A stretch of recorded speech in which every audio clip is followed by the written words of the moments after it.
Hello and welcome to My Trucking Life. Truth, trucking, and tribulations from the trucker's table. Episode 6. Well, we are filming this episode in sunny, windy Miami, Florida. So if the camera's rocking a little bit, it's the wind. So anyway, I thought I'd pick up where we left off. In our previous episode, we had a very special guest, my uncle. Part of my inspiration for being a truck driver was him, and so I'm glad you got a chance to meet him and hear from him a little bit about trucking. And because I learned a lot of the stuff I know from him, you know, so I thought it'd be great for you guys to be able to see that. So in the last episode we left off, I had left Charles Patterson Trucking. The straw that broke the camel's back.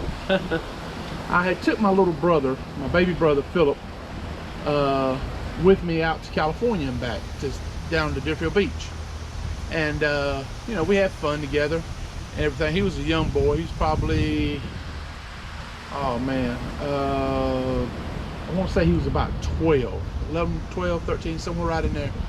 Anyway, we get down to Deerfield Beach, right? And I'm calling, taking care of some stuff, and at that time I had a bag phone.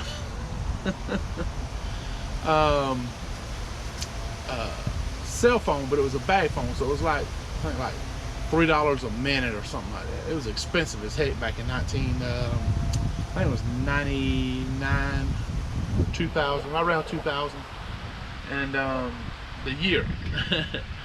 So I'm talking to my bank, and I find out that my paycheck had bounced, thus causing my bills that I wrote checks for to bounce. So I was like, man, I gotta find somewhere else to go. So I started talking to some people, and you remember in one of our previous episodes, I mentioned a guy named Kelly Dean. Me and him ran team together for a little while. I trained him and everything, and he put me on to his, I think it was his cousin or somebody like that. Anyway, so I went to talk to them and thought I was going to be going to work for them, and it didn't work out because of the insurance purposes, all the tickets I had with Charles Patterson, and I got a lot of tickets. So anyway, so now I'm looking for another job because I've already quit. And let me tell you how I quit. This is the best part. This is not how I would suggest anybody quit a job, okay?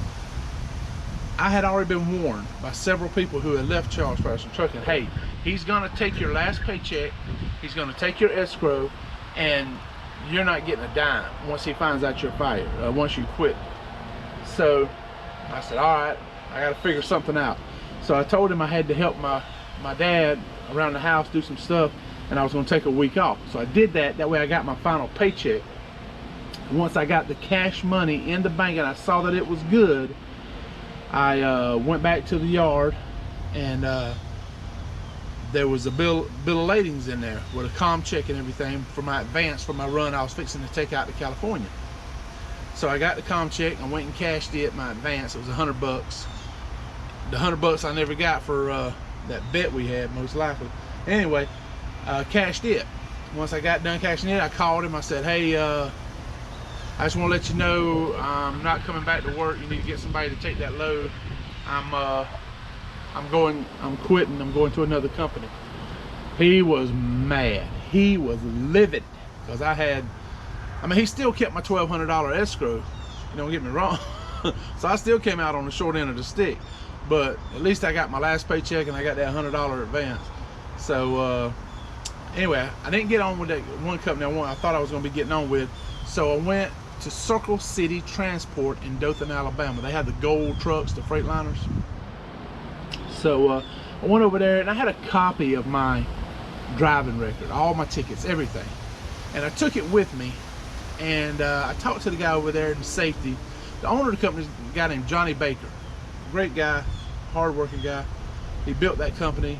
You know, I got a lot of respect for him and everything. And So the safety guy, he goes, wow, man, you got some tickets on here. I don't know if we'll be able to hire you. And I said, yes, sir, I understand. I said, but I just wanted to be honest with you. So he said, let me call Johnny and see what he says. So he called Johnny.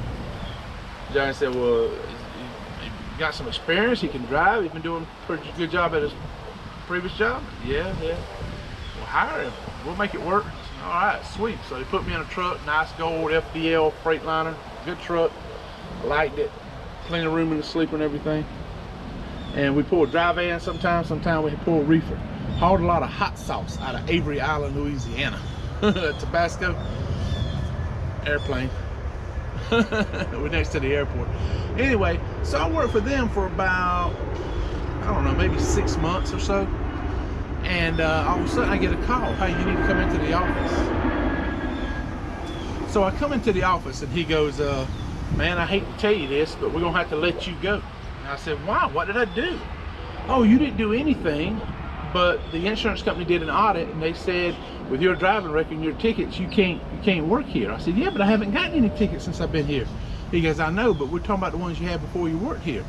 And I said, yeah, but you knew about that before you hired me. Well, I know, but we can't they're gonna pull our insurance if we don't cut you loose. So they cut me loose. So I went and filed for unemployment, you know, and that should have been good, right? Because they fired me. They hired me, they fired me. I didn't do anything wrong. I should be able to draw unemployment. So I would go to draw my unemployment and they tried to block it, saying that I wasn't eligible because it was my fault I got fired and all this other stuff. And I was like, bull crap it is. I told you before you ever hired me how many tickets I had. I showed you my driving record. So I appealed, and we had a hearing. Little judge, not a real judge, but I mean Department of Labor little litigator or whatever you want to call it, person that does the negotiating. Crap, what's it called? I know every one of y'all knows what it's called. Arbitrator.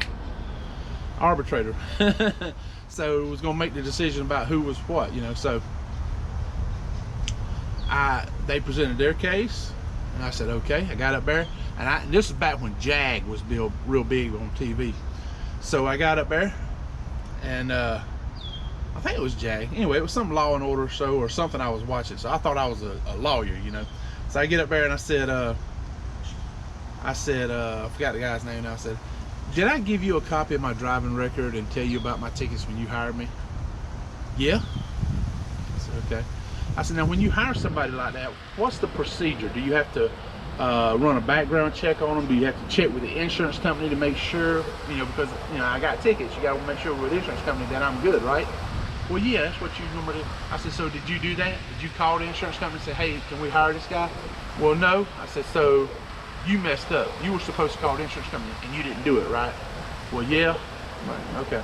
So you should have never hired me to start with, but you did. So now you firing me for something that you did wrong, correcting your mistake. So it didn't take no time. Before it was even over, the arbitrator goes, I ruled for me. I forgot what she called me. She ruled for me. So I got all that back, unemployment and everything, and got my unemployment going, and I was trying to get on with somebody. And just before I could try to get on with somebody, I get a letter from the Department of Transportation in Florida. Yep, you guessed it. Finally, all those tickets I got out there in Texas, I got one in Louisiana, I think, and one or two in Louisiana. They finally came back to Florida. Once they finally got all those tickets back in Florida, and they went through them and saw how many points I had, because it wasn't as fast back then getting stuff processed as it is now, because of lack of computers and all this other stuff. They didn't have the same system, you know, like they have nowadays. Everything's instantaneous now, you know. So it took them a while to find out about all my tickets, but once they did, yeah, they did. Mr. Jones, we need you to surrender your driver's license for a year. So they said, why don't you take a year off and think about it? So I went and pled, I forgot what it was called now. Anyway, hardship something.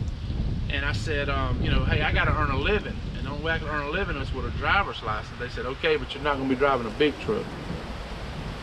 So they gave me a permit to drive back and forth to work. Well, you're not gonna believe what my next job was during that year while I was waiting to get my license back and everything. So y'all come back for next episode, episode 7. You'll find out what I did after I left Circle City Transport. Got my license suspended, but I get a permit that I can drive back and forth to work on. So y'all come on back and let's find out what that job was that I held for that year until I got my CDL back. You're not gonna believe it. I swear, you're not. It's gonna be funny. You're gonna love it. And no, it wasn't delivering pizza, although I did look into that. So y'all come on back and we'll tell you about it in episode 7. So thank you so much for watching, liking, subscribing, commenting. Please leave comments. I love it when you do that. Always, it's good to hear some feedback. And I hope y'all are enjoying this series. I'm having so much fun doing it. And we're gonna keep it going, I hope, until we get everything settled, okay? So y'all have a great day, night, morning, whatever it is when you're watching this video. Y'all stay safe out there, and we'll talk to y'all soon.